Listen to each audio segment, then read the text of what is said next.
An old sage visited Puyan village in southern Africa and found two young boys playing. Their names were Pitu and Kanya. Come here, you two. Your name is Pitu, and the gods have revealed that you will end up poor and become a beggar. No, please. What offense has my son committed to be cursed by the gods? Sebi, Pitu's mother cried out. Please, old sage, reverse the curse on my son. He's my only child, and my hope for the future. I am only a messenger from the gods. There is nothing I can do. Change anyone's destiny as decided by the gods. The woman wiped her tears, reached for her son, and drew him away as the crowd looked on in pity. Any prophecy for me, old sage? Your name is Kanya, and you will grow wealthy and become the future king of this village.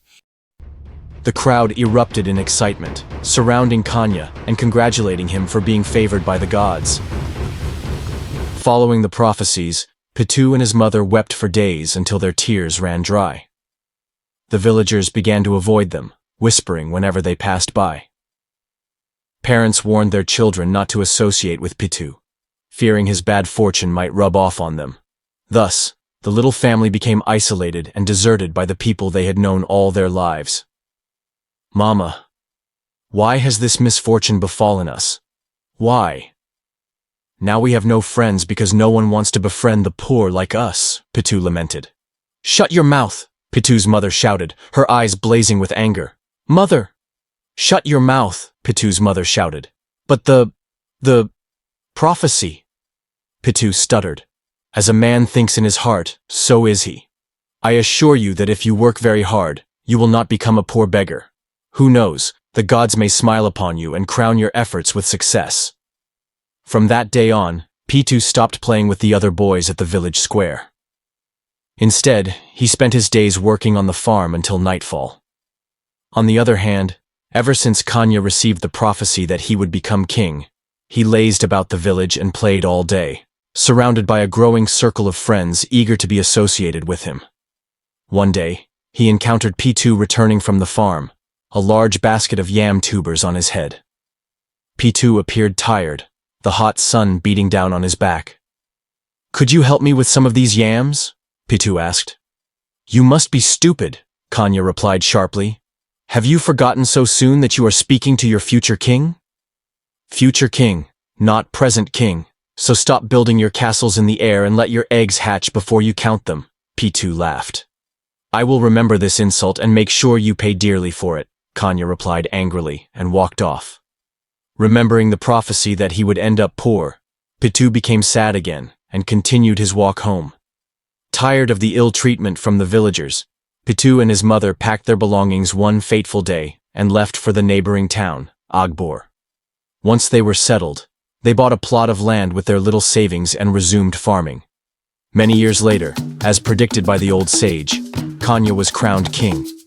He lived in luxury, spending his days drinking, partying, and acquiring numerous wives. The king did not encourage enterprise, trade, or hard work, and his people consumed more than they produced. After a few years of wasteful living, the king led his people into penury. They consumed all they had, saving nothing. Meanwhile, Pitu continued to farm. He bought more land and eventually became the largest farmer in the area, employing many workers.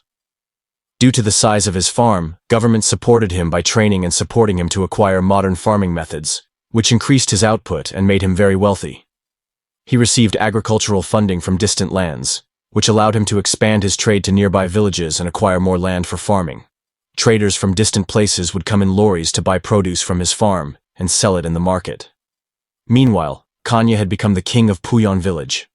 An infection broke out, destroying all surrounding local farms and their produce, and plunging many villages into famine, except Pitu's farm, which was protected by modern treatment methods.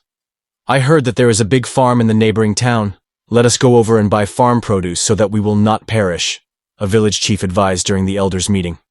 And so, Pitu's farm fed the entire village for a month until someone recognized him as they queued to buy produce. The man looks like Pitu, the boy who was cursed by the strange old man many years ago. The same Pitu who left the village with his mother a few years back. And so, the entire village came to know that they have been feeding from Pitu's farm for months. They bowed their heads in shame, full of remorse for the way they had treated Pitu and his mother years ago. When they could no longer afford to buy the produce again, having spent all they had, the chiefs held an emergency meeting without the king's knowledge. Now that we have discovered that the owner of that prosperous farm is our own son and we can no longer afford to pay for the produce, what do? We have to bury our pride and go to apologize to him. After the way we treated him and his mother, will he listen to us? That is the only option left for us, otherwise we perish with hunger. So, we have to make him listen to us. What about the king? A silence ensued at the question as all the chiefs stared at each other. Which king? That one? You call him a king? A king who led his people into poverty? If Pitu accepts our apology, we will dethrone King Kanya and make Pitu the new king. Do we all support this motion? Yes. They all chorused excitedly. The Council of Chiefs paid a visit to Pitu and his mother to apologize for how they had treated him many years ago. Please, we want you to be our king. We apologize for the way you and your mother were treated. We will give you our lands for farming, free of charge. All we ask is for you to come back home and turn our community around, the chiefs pleaded.